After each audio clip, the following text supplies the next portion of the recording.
Assalamualaikum warahmatullahi wabarakatuh. Selamat siang teman-teman.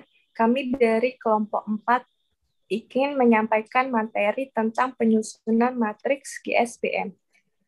Kami beranggotakan ada Evan Aditya, Aulia Listriana Safitri, Tri Yuliastuti, Cindi Pratama Putri, Sri Evaningsih.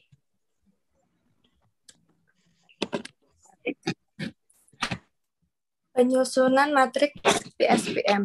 Perencanaan matrik strategis kuantitatif matrik atau GSPM adalah tingkat manajemen strategis pendekatan tinggi untuk mengevaluasi strategi.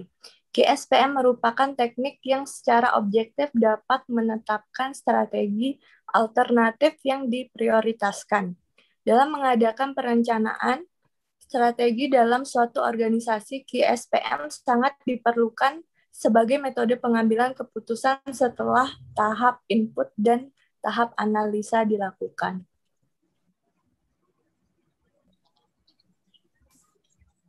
Dalam GSPM terdapat beberapa komponen yang harus ada, yaitu yang pertama ada alternatif strategi, yang kedua faktor kunci, yang ketiga nilai daya tarik, yang keempat, total nilai daya tarik. Dan yang kelima, penjumlahan total nilai daya tarik. Proses penyusunan perencanaan strategis dibagi menjadi 3 tahap analisis, yaitu yang pertama, ada tahap masukan yang dibagi menjadi 2, yaitu matriks evaluasi faktor eksternal atau EFE. Yang kedua, ada matriks evaluasi faktor internal atau IFE. 2 tahap analisis dibagi menjadi 2, yaitu matriks Stowe dan matriks internal eksternal. Yang ketiga, tahap pengambilan keputusan, matriks perencanaan strategis kuantitatif, kuantitatif strategic planning matrix atau GSPM. Yang pertama ada 1 tahap masukan. Pada tahap ini data dapat dibedakan menjadi 2, yaitu data eksternal dan internal.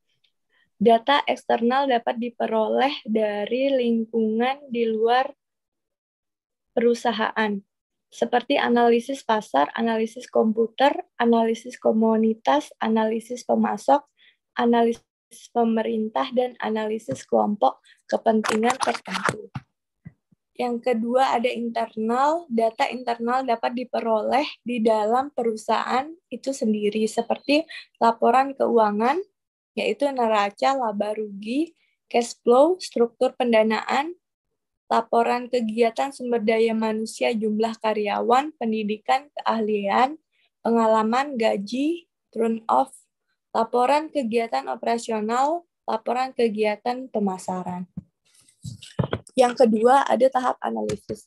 Setelah mengumpulkan semua informasi yang berpengaruh terhadap kelangsungan perusahaan, tahap selanjutnya adalah memanfaatkan semua informasi tersebut dalam model-model kuantitatif. Perumusan strategi dalam hal ini digunakan model berikut. Ada 2, yaitu matriks Stowe atau SWOT.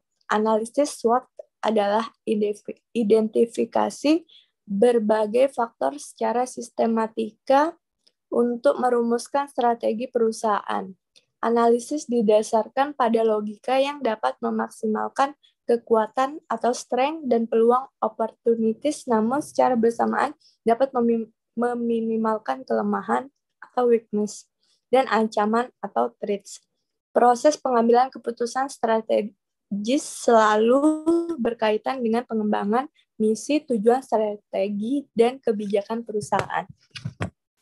Matriks internal, eksternal, atau IE. Parlementer yang digunakan dalam matriks internal eksternal ini meliputi parlementer kekuatan internal perusahaan dan pengaruh eksternal yang dihadapi. Tujuan penggunaan model ini adalah untuk memperoleh strategi bisnis di tingkat korporat yang lebih detail. Selanjutnya akan dilanjutkan oleh Sri Evaningsih. Baiklah, untuk slide selanjutnya yaitu yang ketiga, tahapan pengambilan keputusan. setelah tahapan-tahapan pada matriks sebelumnya dibuat dan dianalisa, maka tahap selanjutnya disusun dalam prioritas yang akan diimplementasikan. Langkah-langkah dalam menyusun KSPM ialah yang pertama, buatlah daftar faktor internal atau kesempatan atau ancaman dan faktor internal kekuatan atau kelemahan di sebelah kiri dari kolom matriks KSPM. Dan yang kedua, berilah bobot untuk setiap faktor eksternal dan internal. Dari yang ketiga, analisis matrik yang sesuai dari langkah kedua dengan mengidentifikasikan strategi alternatif yang harus diimplementasikan. Dan yang keempat, berilah skor alternatif SA dengan rentan skor 1 sama dengan tidak memiliki daya tarik, yang kalau 2, daya tariknya rendah, 3, daya tariknya sedang, 4, daya tariknya tinggi, dan 5, tidak memiliki dampak terhadap strategi alternatif. Dan yang A, kalikan bobot dengan SA pada masing-masing faktor eksternal atau internal pada setiap strategi. Dan yang B, jumlahkan seluruh skor SA.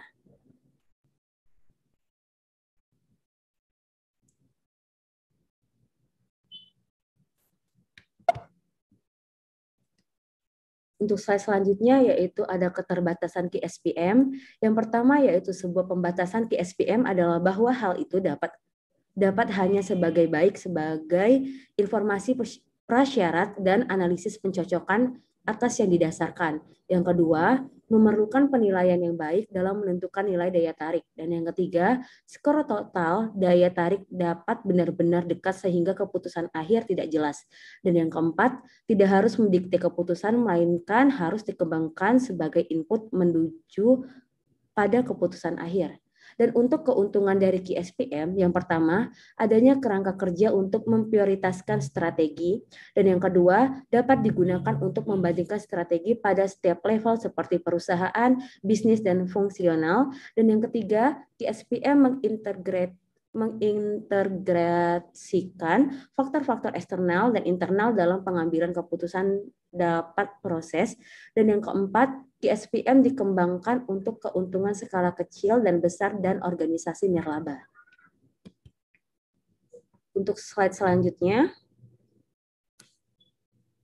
ada proses pembuatan matrik KSPM. Yang pertama, yaitu membuat daftar faktor eksternal atau kesempatan atau ancaman, dan faktor internal atau kekuatan atau kelemahan sebagai contoh pada perusahaan PT Gojek. Untuk internal faktor, untuk service, yaitu untuk internal faktor yaitu service, dan untuk strength atau kekuatan yaitu berbasis aplikasi mobile sehingga mudah untuk diakses dari mana saja, mempunyai jaringan driver yang lebih luas dibandingkan dengan Grab Bike, memiliki manajemen kualitas jasa yang baik seperti kehandalan, daya tanggap, jaminan, empati, dan tangible, dan kerjasama dengan berbagai mitra seperti asuransi, toko-toko offline, sistem pembayaran yang bersikap cashless dan cash.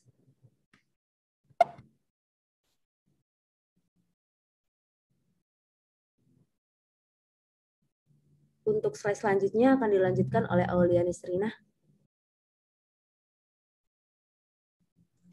Selanjutnya ada marketing, yaitu kelebihannya adalah brand image yang sangat kuat dan mudah diingat dan dipahami konsumen atau marketing lokal. Lalu memiliki visual environment yang baik, salah satunya adalah logo yang mencerminkan ojek online. Lalu mempromosikan yang dilakukan dengan sangat efisien melalui internet, sosial, brosur, radio, direct selling, event, media partner, dan juga melalui tradisional marketing seperti publikasi dari mulut ke mulut. Selanjutnya memiliki brand recognition yang tinggi dan lebih mudah dipahami oleh market lokal. Next.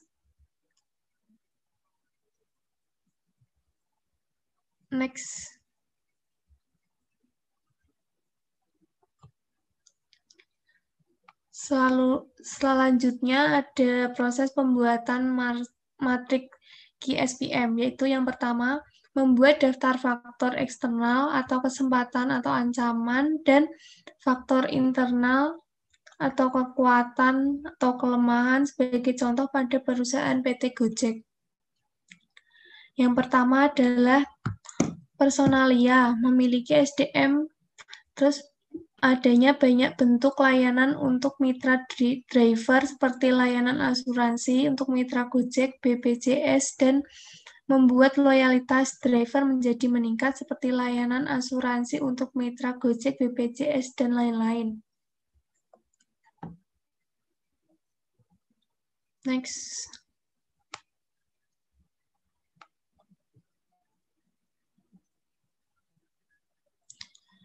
Proses pembuatan metrik QSPM pada sistem TI. Yang pertama, kesempatannya adalah sistem yang integrasi dengan mitra Gojek dan juga konsumen. Pilihan yang ditawarkan melalui aplikasi kepada konsumen lebih lengkap dibandingkan perusahaan. Lalu pada kelemahannya, ada layanan Gojek belum bisa dirasakan di daerah pinggiran. Lalu ada terlalu banyak driver yang menunggu orderan dalam satu tempat. Manajemen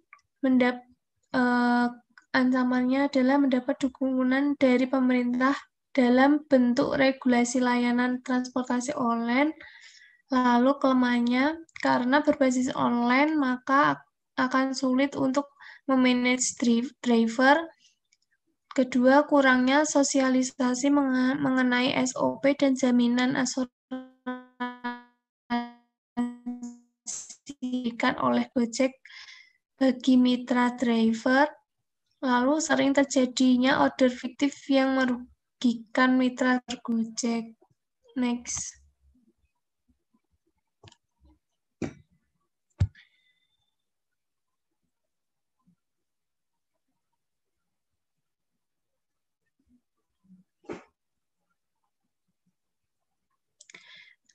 Berdasarkan kondisi internal di atas, disusun internal faktor evaluation matrix sebagai berikut. Berikut adalah IFE PT Gojek. Kekuatannya berbasis aplikasi mobile sehingga mudah untuk diakses dari mana saja. Bobotnya 0,1, ratingnya 4, skornya 0,4. Yang nomor 2 mempunyai jaringan driver yang lebih luas dibandingkan dengan Uber atau Grab Bike. Bobotnya 0,08, rating 3, skor 0,24. Kekuatan nomor 3 yaitu memiliki manajemen kualitas jasa yang baik seperti kehandalan daya tangkap, jaminan empati, dan tangible. Bobotnya 0,08, ratingnya 3, skornya 0,24. Yang keempat, kerjasama dengan berbagai mitra seperti asuransi toko online. Bobotnya 0,15, ratingnya 3, skornya 0,45. Yang nomor 5, sistem pembayaran yang bersifat cashless dan cash. Bobotnya 0,10, ratingnya 4, skornya 0,40. Dan selanjutnya, dilanjutkan oleh Cindy.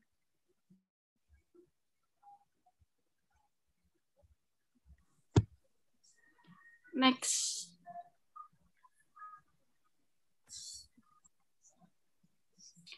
Kemudian pada kekuatan atau strength-nya memiliki SDM engineering plus karyawan yang handal dengan bobot 0,05 dengan rating 4 dengan total skor 0,2.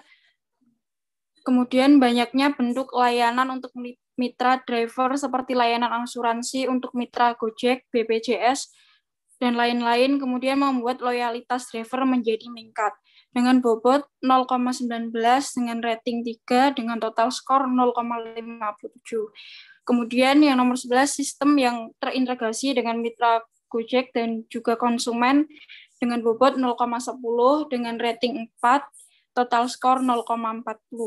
Kemudian pilihan jasa yang ditawarkan melalui aplikasi kepada konsumen lebih lengkap dibandingkan Uber atau Grab maupun transportasi konvensional dengan bobot 0,05 dengan rating 3 dengan total skor 0,2. Kelemahan atau weakness, yang pertama, layanan Gojek belum bisa dirasakan di daerah-daerah pinggiran dengan bobot 0,05 dengan rating 1 dengan total skor 0,05. Yang kedua, banyak driver yang nunggu orderan dalam satu tempat dengan bobot 0,08 dengan rating 1 dengan total skor 0,08. Yang ketiga, karena berbasis online maka akan sulit untuk memanage driver dengan bobot 0,10 dengan rating 2 dengan total skor 0,20. Yang terakhir, kurangnya sosialisasi mengenai SOP dan jaminan asuransi yang diberikan oleh Gojek bagi mitra driver dengan bobot 0,05 dengan rating 2 dengan total skor 0,1. Kemudian total skor untuk bobotnya 1,54, untuk ratingnya 48, dan untuk total skor secara keseluruhan 4,82. Next. Selanjutnya, kondisi eksternal perusahaan PT Gojek. Faktor eksternal konsumen untuk peluangnya tingginya respon masyarakat akan jasa transportasi yang transparan, aman, murah, efektif, dan efisien.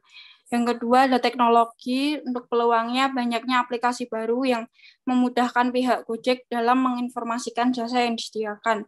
Yang ketiga pemerintah, untuk peluangnya dukungan pemerintah berupa regulasi yang sesuai dengan kebutuhan operasional ojek online. Yang ketiga suppliers, dengan peluang semakin banyak merchant yang bergabung dengan Gojek, semakin besar kesempatan bekerja sama dengan masyarakat luas. Kemudian yang terakhir, driver Gojek, dengan peluang kuatnya spirit driver memperbesar Gojek. Kemudian pada ancaman atau threats pada pesaing, kurangnya Gojek pionir dari segi ojek berbasis online sehingga akan terus mendapat perlawanan dari para pesaingnya. Kemudian seringnya terjadi ancaman bahkan penyerangan secara fisik atau verbal terhadap driver Gojek oleh penyedia jasa transportasi konvensional seperti angkutan kota, taksi, atau ojek pangkalan. Yang ketiga, konsumen, ancamannya makin kritisnya konsumen Gojek, Uber atau Grab atas layanan yang diberikan. Kemudian tidak semua orang bisa menggunakan smartphone. Kemudian saat cuaca tidak baik, banyak konsumen yang memanfaatkan Uber atau Grab. Selanjutnya banyak order fiktif yang merugikan mitra driver Gojek. Yang terakhir ada pemerintah, ancamannya adalah zonasi yang diterapkan di Sub yang mewajibkan transportasi online dilarang beroperasi. Next.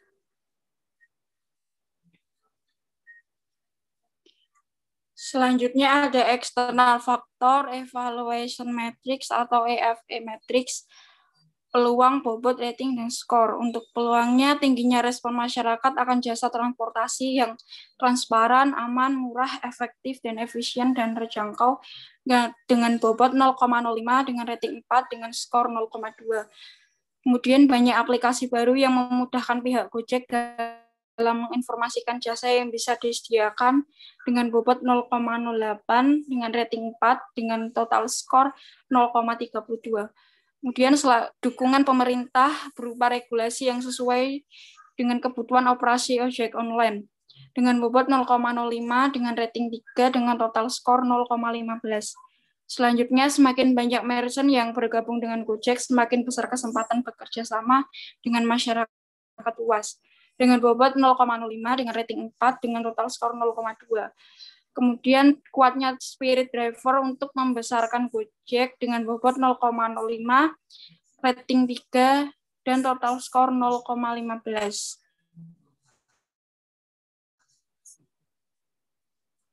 Selanjutnya akan dilanjutkan oleh Evan. Selanjutnya pada kolom ancaman atau threat, yang pertama ada Gojek pionir dari segi ojek berbasis online sehingga akan terus mendapat perlawanan dari para pesaingnya dengan bobot 0,06 dengan skor 2 dengan total 0,12.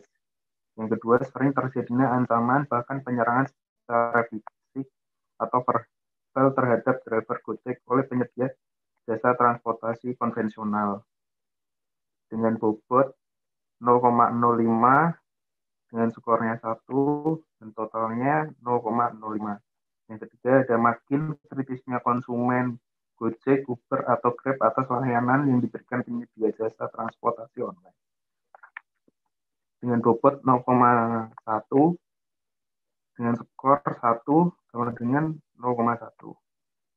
Yang terakhir, sering terjadinya order fiktif yang merugikan mitra driver Gojek dengan skor dengan bobot 0,05 dengan skor 2 dengan total 0,2. Jadi total keseluruhannya 0,54, skornya 24, dan totalnya 1,49. Next.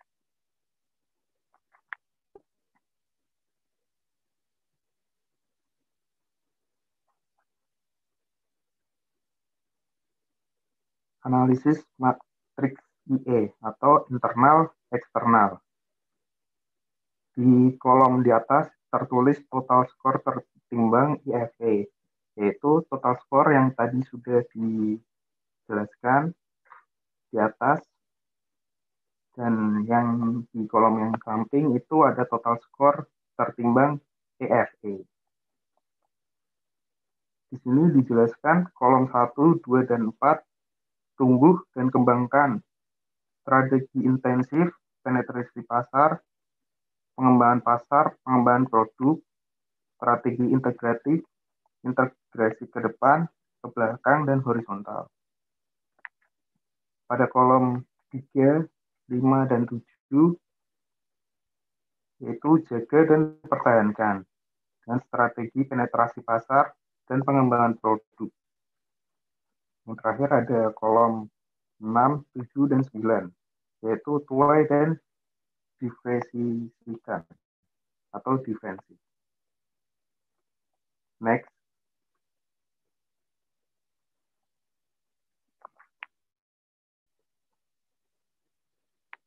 Di sini saya akan menjelaskan beberapa matriks SWOT-nya. Yang pertama dengan kekuatan, yaitu strength.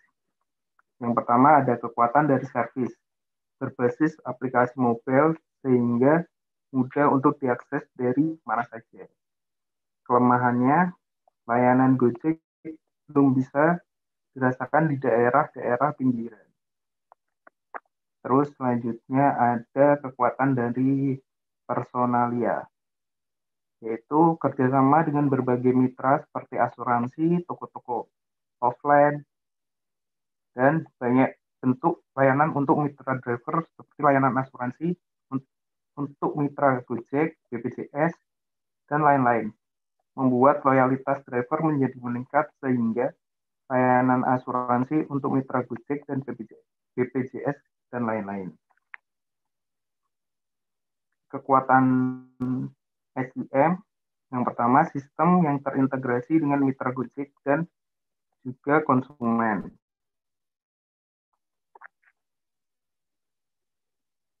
Kelemahannya dari segi manajemen, karena berbasis online maka akan sulit untuk memanage driver.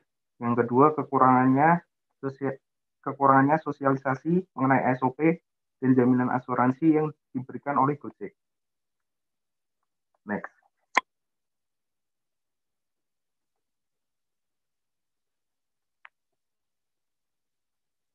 Dari segi peluang, saya akan menjelaskan yang pertama dari peluang respon masyarakat. Tingginya minat masyarakat akan jasa transportasi yang transparan, aman, dan murah. Yang kedua dari peluang teknologi, banyaknya aplikasi baru yang memudahkan pihak Gojek dalam menginformasikan jasa yang bisa disediakan. Peluang dari segi pemerintah, dukungan pemerintah berupa regulasi yang sesuai dengan kebutuhan operasional ojek online. Peluang dari supplier, semakin banyak merchant yang bergabung dengan Gojek, semakin besar kesempatan bekerja sama dengan masyarakat yang luas.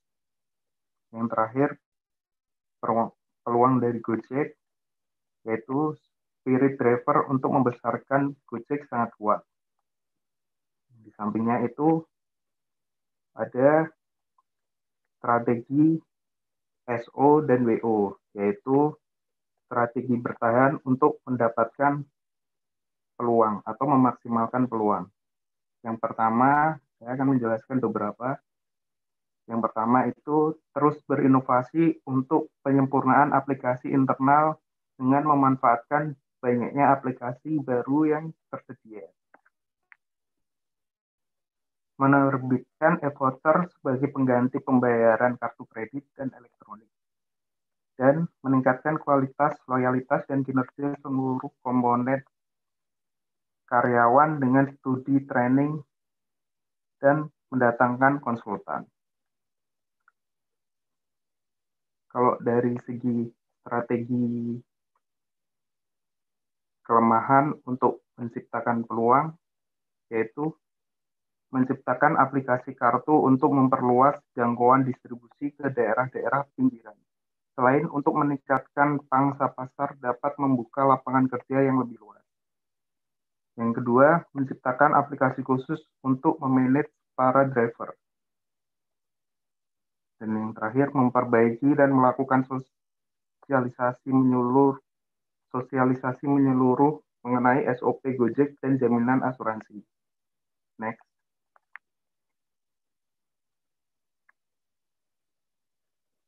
Di sini ada kolom ancaman atau threat. Yang pertama, ancaman dari pesaing, yaitu Gojek pionir dari segi ojek berbasis online, sehingga akan terus mendapat perlawanan dari para pesaing. Yang kedua, ancaman konsumen, makin kritisnya konsumen Gojek, Uber, atau Grab atas layanan yang diberikan. Yang ketiga, ancaman dari pemerintah adanya zonasi yang ditetapkan di sub yang mewajibkan transportasi online dilarang beroperasi. Yang terakhir, ancaman dari media, sifat media yang mendua seperti dua mata pisau. Nah, di sini ada strategi ST dan WT, yaitu strategi kekuatan dalam meminimalisir ancaman. Yang pertama ada terus berinovasi untuk penyempurnaan aplikasi internal dengan memanfaatkan banyaknya aplikasi yang tersedia. Di sini ada tabel strength atau kekuatan dan ada tabel bobot, penetrasi pasar, alternatif strategi pengembangan pasar dan produk. AS sendiri yaitu attractive score dan total attractive score. Yang pertama dari segi kekuatannya, berbasis aplikasi mobile sehingga mudah untuk diakses dari mana saja. Dengan bobot 0,1 dan attractive score-nya 4, yaitu karena bagi kami itu sangat penting kita kasih skor 4 untuk informasi. Dan totalnya 0,4. Dari segi alternatif strategi pengembangan pasar dan produk, AS-nya itu 3 dan totalnya 0,3. Terus ada sistem pembayaran yang bersifat cashless dan cash dengan bobot 0,1 dan attractive score-nya 3 dengan totalnya 0,3. Dari segi alternatif strategi pengembangan pasar dan produk, kami memberikan skor 4 dan hasilnya 0,4. Di sini ada beberapa yang kita beri atraktif skornya 0 karena menurut kami itu kurang penting. Jadi ada dalam segi memiliki SDM, engineering, plus karyawan yang handal, itu kami beri atraktif skornya 0.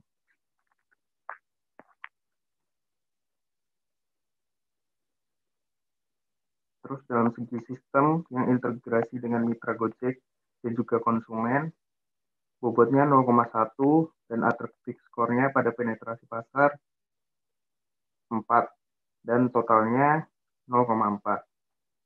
Dalam segi alternatif strategi pengembangan pasar dan produk, attractive score-nya 2 dan totalnya 0,2. Next.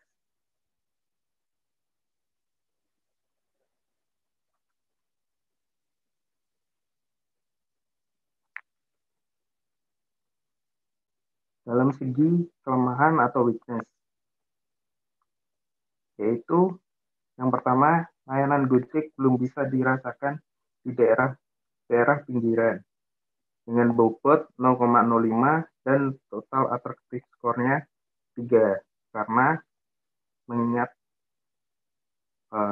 kita memberi 3 karena itu penting bagi Gojek itu sendiri karena kelemahannya belum bisa dirasakan di daerah pinggiran dengan total 0,15. Dari segi alternatif strategi pengembangan pasar dan produk, attractive score-nya 4 dan totalnya 0,2. Selanjutnya, dari segi peluang atau opportunity, tingginya murah dan efektif dan efisien terjangkau.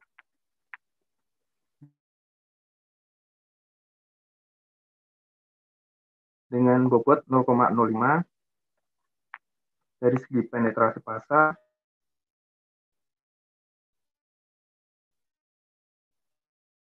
dan pasar dan produk,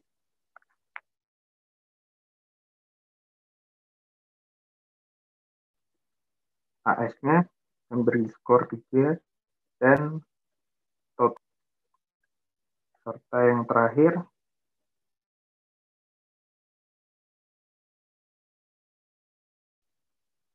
dari ancaman dan threat. Konsumen Gojek, Uber, atau Grab atas layanan yang diberikan penyedia jasa transportasi online dengan bobot skor 0,1 dari pengembangan penetrasi pasar, atraktif skornya 3.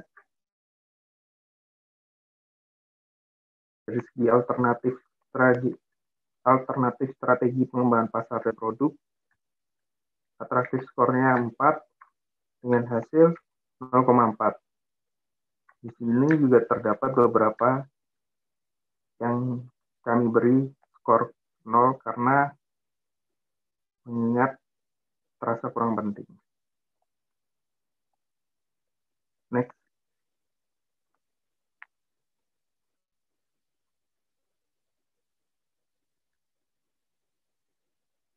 Sekian presentasi dari kelompok 4. Bila ada kekurangan, kami mohon maaf. Dan terima kasih.